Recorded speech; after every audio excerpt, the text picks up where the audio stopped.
Hello students, DC science के और आज सॉल्यूशन का एक और नया लेक्चर। आज के लेक्चर में हम डिस्कस करेंगे रोल्स लॉ का सेकंड पार्ट जो कि रहेगा for the non volatile solute.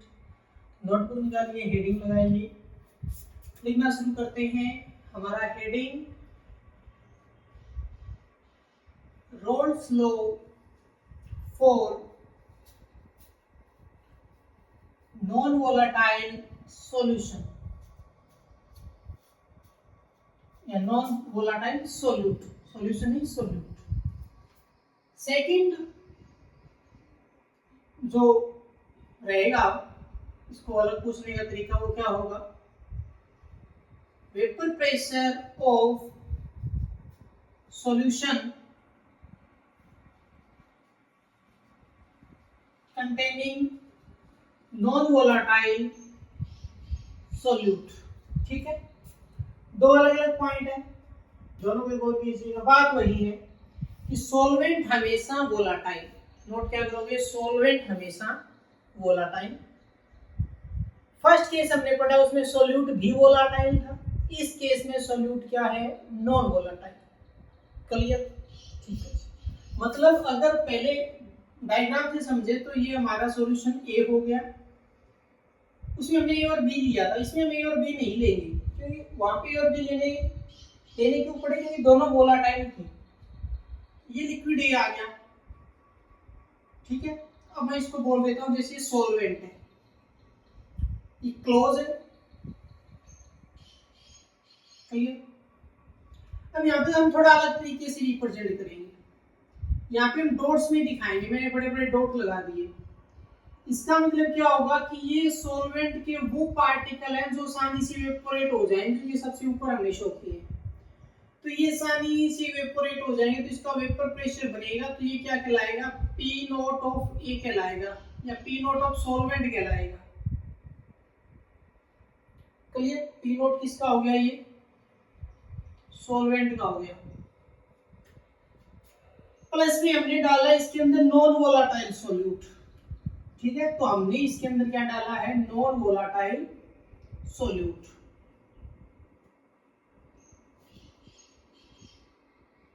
Non volatile solute डाला, क्या बनेगा, सॉल्यूशन तो बनेगा ही, लेकिन अब सॉल्यूशन में एक वोलेटाइल है और एक क्या है, नॉन वोलेटाइल। जो वोलेटाइल है वो तो इवेपोरेट होना चाहता है, नॉन वोलेटाइल का नेचर क्या होता है, वो इवेपोरेट होता है।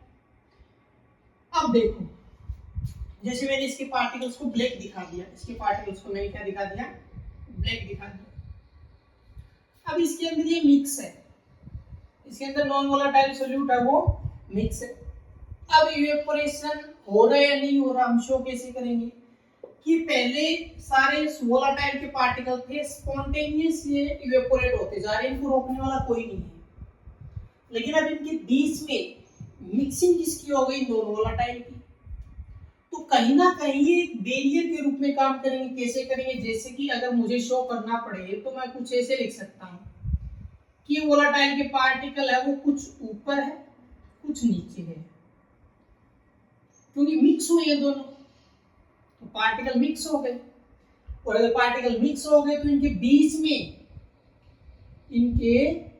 बीच में किसके पार्टिकल आ गए, नॉन वोलेटाइल के पार्टिकल, किसके आ गए, नॉन वोलेटाइल के। तो पहले यहाँ पे कोई बैरियर नहीं था, स्पॉन्टेनियस अपनी मर्जी से जो भी टेम्परेचर था उसके अकॉर्डिंग ये प्रेशर बना रहे थे, वेपर्स में कन्वर्ट हो गए, प्रेशर लगा रहे थे। अब यहाँ पर ये चीज अफेक्ट हो गई, बीच में कौन आ गए, नॉन वोलेटाइल। अब नॉन वोलेटाइल, फॉर एग्जांपल ये पार्टिकल नॉन वोलेटाइल के ऊपर है, वोलेटाइल नीचे भी ऊपर जाना चाहता है, लेकिन बीच में कौन आ गया, नॉन वोलेटाइल, अभी इसको ऊपर जाने नहीं देगा। ये पार्टिकल ऑलरेडी ऊपर है, ये चला जाएगा, ये नहीं जाएगा, ये जाएगा, ये नहीं जाएगा, ये जाएगा। मतलब अंदर प्रेशर बनेगा तो सही, वेपर्स बनेंगे, प्रेशर बनेगा, लेकिन अब क्या होगा, वो कम होगा। किसकी वजह से, नॉन वोलेटाइल की वजह से। क्लियर? तो ये जो ओवरऑल है ये कहलाएगा प्रेशर ऑफ सॉल्यूशन। कितना समझ गए? अब यहाँ पे समझो एक और चीज, यहाँ पे हम क्या लिखेंगे, non volatile not be evaporate, evaporate नहीं होगा। अब vapour pressure of solution is depend on, अब ये किस पर डिपेंड कर रहा है, सिर्फ सॉल्वेंट पे डिपेंड कर रहा है। तो vapour pressure of solution depend on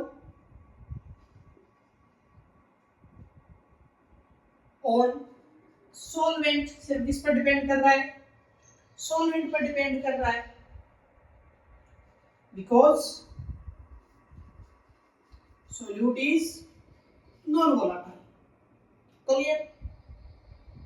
तो हम ये भी लिख सकते हैं कि क्या vapour pressure of solution directly proportional to vapour pressure of solvent, हम ये लिख सकते हैं। क्या नहीं लिख सकते, लिख तो सकते हैं ना, क्योंकि यहाँ पे नॉन वोलाटाइल है तो सही, लेकिन उसका कोई रोल ही नहीं है। वो सिर्फ एक ही काम कर रहा है, क्या कि अपने आप में ये प्रेशर ज्यादा था, बैरियर बनने की वजह से ये कम हो गया। हालांकि ये भी प्योर था, अब भी प्योर ही है, लेकिन अब ये सॉल्यूशन में काउंट हो रहा है। सॉल्यूशन में काउंट हो रहा है तो हमने लिख दिया कि vapour pressure of solution directly proportional to vapour pressure of solvent. और सही तरीके से देखा जाए तो यहाँ पे जो वेपर प्रेशर ऑफ सॉल्वेंट था वो ज्यादा है, यहाँ पर वेपर प्रेशर ऑफ सॉल्वेंट है वो कम है, क्योंकि बीच में रुकावट आ गई। ये भी प्योर था, वो भी अभी भी प्योर ही है, ये ज्यादा है और वो क्या है, कम। तो यानी कि हम क्या लिख सकते हैं, अब इसको अगर लिखना पड़े तो मैं क्या लिखूंगा, मैं यहाँ पे लिखूंगा pressure of solution directly proportional to P nought, और किसका, सॉल्वेंट का, किसका, सॉल्वेंट का। ओके, एक तो ये लिख सकता हूँ, और सॉल्वेंट के अकॉर्डिंग मैं क्या लिख सकता हूँ कि P nought of solvent directly proportional to mole fraction. ये दो पॉइंट है, सॉल्यूशन का तो सॉल्वेंट की इक्वल हो गया, अब सॉल्वेंट का निकालना पड़े तो किसके निकालेंगे, उसके मोल फ्रैक्शन से तो निकालेंगे। ओके, अब एक चीज और समझो, due to non volatile, non volatile से हुआ क्या, due to non volatile vapour pressure of solution is decrease, vapour pressure of solution क्या हो गया, डिक्रीज हो गया। क्लियर? नोट कीजिए, सारे सेंटेंसेस के फॉर्म में लिखे हैं, पहले नोट कर लीजिए, ठीक है।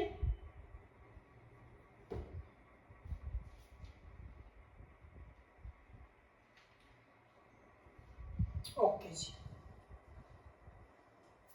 अब देखो यहां से है ना, दो तो लिख दिया हमने, pressure of direct P note. कई तरीके से देखो अलग अलग चीजों को यूज किया जा सकता है, यहाँ से एक और लिखा जा सकता है pressure of solution directly proportional to mole fraction. ये सारा सेम है, इसमें कोई चेंज ही नहीं है, लिखने के तरीके अलग है। सॉल्यूशन का प्रेशर सॉल्वेंट के डायरेक्टली प्रोपोर्शनल गलती है, सॉल्वेंट का प्रेशर उसके मोल फ्रैक्शन से होगा। तो यहाँ पे सॉल्वेंट को चेंज करके क्या आ सकता है, सॉल्यूशन भी तो आ सकता है। ये मैंने इसलिए लिखा क्योंकि हमें इसका आगे यूज करना है। क्लियर? नोट हो गया।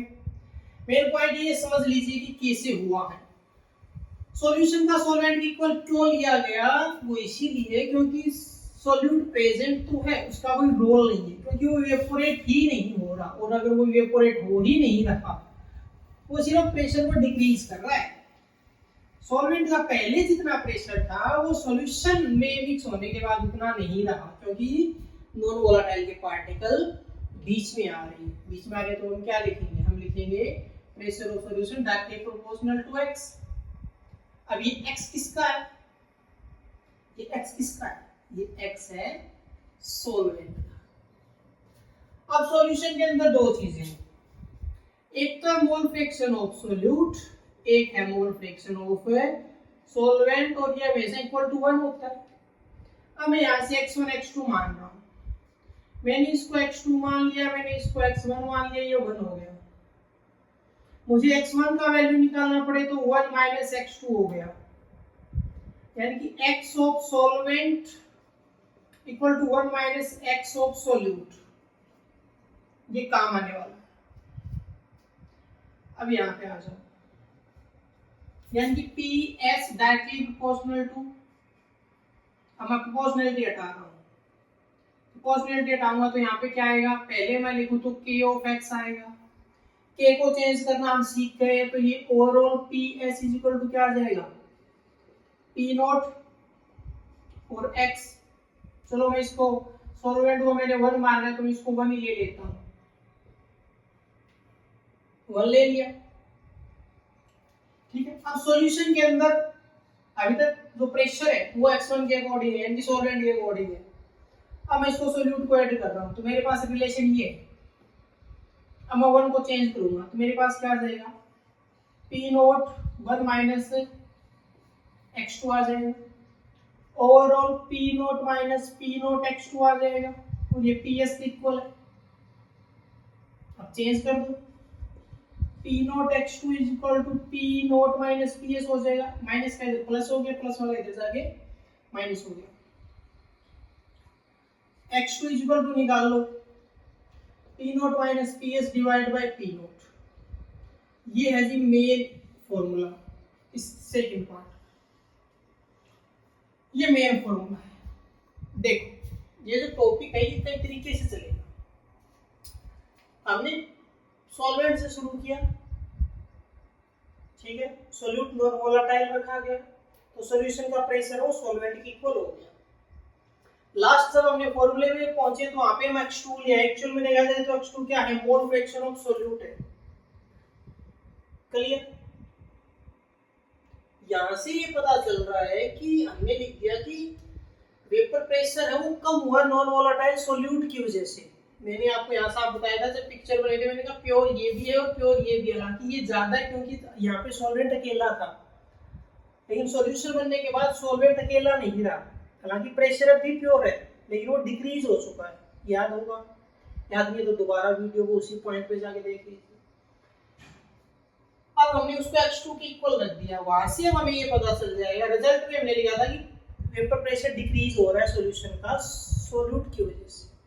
कितना डिक्रीज हुआ वो तो डिपेंड करेगा कि अमाउंट हमने कितनी डाली है नॉन वोलेटाइल सॉल्यूट की। अमाउंट मतलब मोल फ्रैक्शन, तो ये x2 क्या है, ये मोल फ्रैक्शन ऑफ सॉल्यूट ही तो है। यहाँ से हमें ये पता चल सकता है कि हमें ये जानना पड़ेगा कि नॉन वोलेटाइल सॉल्यूट कितना डालने पर कितना प्रेशर डिक्रीज होगा, तो हमारे लिए फॉर्मूला काम करेगा। वो कितना डिक्रीज होगा कि प्योर माइनस PS यानी जो सॉल्यूशन का प्रेशर है वो डिवाइड बाय P नोट, वहां से अमाउंट आ जाएगी। क्लियर? ये था roles law for non volatile solute. दोनों पार्ट हमने कंप्लीट कर लिए। नेक्स्ट लेक्चर में हम डिस्कस करेंगे कोलिगेटिव प्रॉपर्टीज। तो मिलते हैं नेक्स्ट लेक्चर के साथ।